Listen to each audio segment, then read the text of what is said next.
A single quiet sentence uttered in the blazing heat of training camp can carry more destructive force than a 100-mile-per-hour blitz.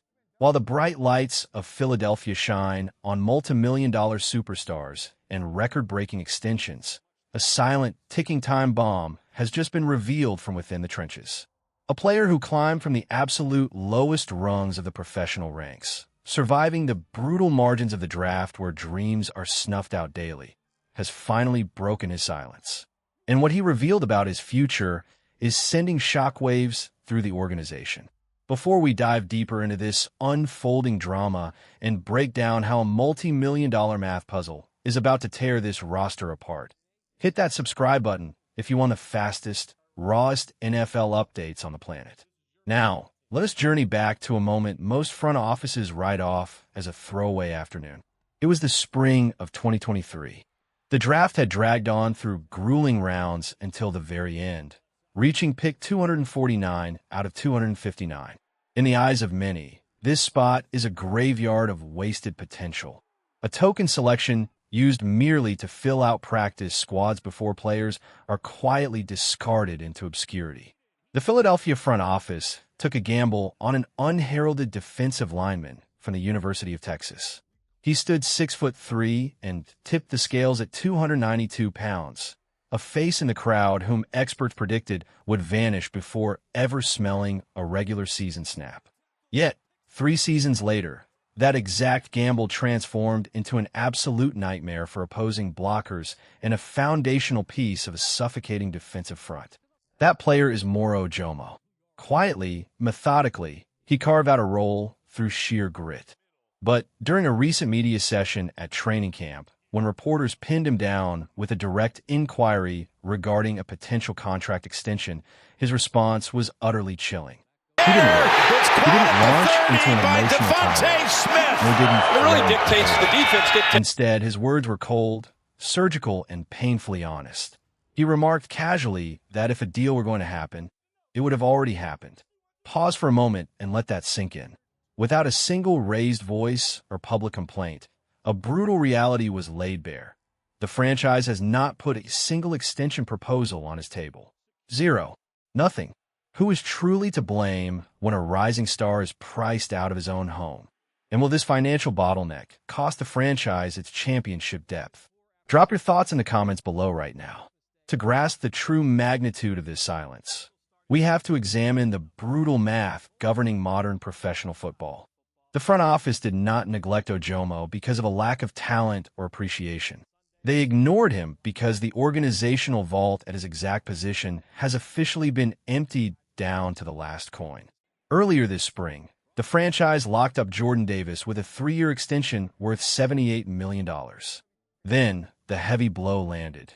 Jalen Carter signed a staggering 4-year, $152 million mega deal, officially crowning him the highest-paid defensive tackle in NFL history. Add those 2 colossal contracts together, and you find more than $230 million completely locked up in just 2 interior linemen. How can any team squeeze a third massive payday onto a cap already strained to its absolute limit? The answer is simple, mathematical, and entirely unforgiving. You cannot. The situation grows even more dire when peering into the immediate horizon. Analysts close to the team have already signaled that Ojomo is widely expected to walk out the front door in free agency. Why? Because at that exact crossroads, the front office faces an unavoidable financial reckoning. 2 of the brightest young defensive secondary cornerstones in the entire league, Quinnen Mitchell and Cooper DeJean, will be staring down massive rookie contract extensions of their own. Consider the total bill piling up on the desk. Carter secured, Davis locked in, Mitchell approaching, DeJean waiting in line. Where on earth is the salary cap space to reward a 7th-round defensive tackle who has outplayed his dirt-cheap rookie deal? There is no room left. And Ojomo, possessing a sharp football mind, recognized that grim reality long before the fan base caught wind of it. The most painful part of this entire saga is that Ojomo earned every single penny of a raise. This is not the case of a disgruntled backup crying for money he hasn't earned. Look closely at the concrete production He put on tape last season when chaos struck the depth chart.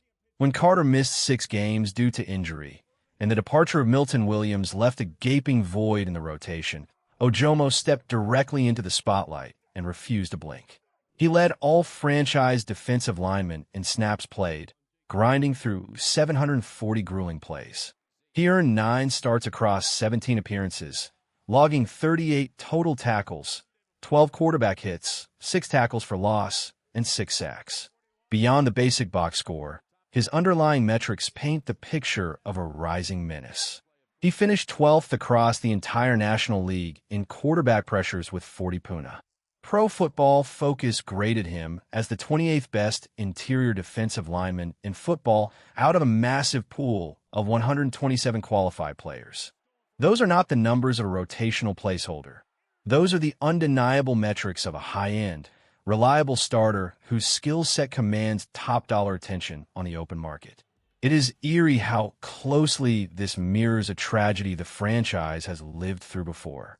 Just weeks after hoisting the Lombardi Trophy following a dominant 40-22 thrashing of Kansas City on the game's biggest stage, Philadelphia watched Milton Williams walk straight out the door to join the Patriots on a lucrative 4-year, $14 million contract. Williams had been the overlooked rotational piece who waited in the wings, exploded when opportunity knocked, and ultimately priced himself completely out of the local budget. The pattern is repeating itself right before our eyes with terrifying precision. Ojomo, trained in the shadows behind elite stars, sees his moment when injuries open the door and is now marching down that exact same departure path. The franchise extracted maximum value from a 7th-round investment for 3 years, and now must watch helplessly as he commands a payday they are powerless to match. Yet, before panicking entirely, a balanced perspective demands we weigh the counterarguments. None of this ink is dry. Contracts are fluid, and projections are never guarantees. The professional sports landscape is wonderfully chaotic. An injury elsewhere, a sudden salary cap restructuring masterclass, or even a dip in performance could completely rewrite the equation. Furthermore, the general manager is a renowned financial wizard, a mastermind historically capable of pulling rabbits out of hats to retain players deemed impossible to keep. If the decision-makers truly prioritize keeping Ojomo in midnight green, accounting maneuvers can always be summoned. The real question has never been about capability. It is strictly about priority. Add to that the reality that Ojomo closed no doors with his words. His statement was a grounded acknowledgement of current business, not a fiery trade demand or a destructive tantrum. A showcase year in the upcoming season cuts both ways. A stellar campaign drives his price sky high, while a regression might surprisingly bring his market value back within comfortable reach. Even so, the cold, unfiltered truth remains standing at the end of the day. A diamond-in-the-rough draft find has publicly signaled that his exit is all but inevitable, while a capped-out franchise sits quietly by without a counteroffer in sight. Drop a name below and tell me, should the front office shatter their financial structure to keep Moro Ojomo, or is letting him walk the necessary price of maintaining a balanced roster? The clock is ticking down to the final snap of his contract, and the next chapter is already waiting to unfold.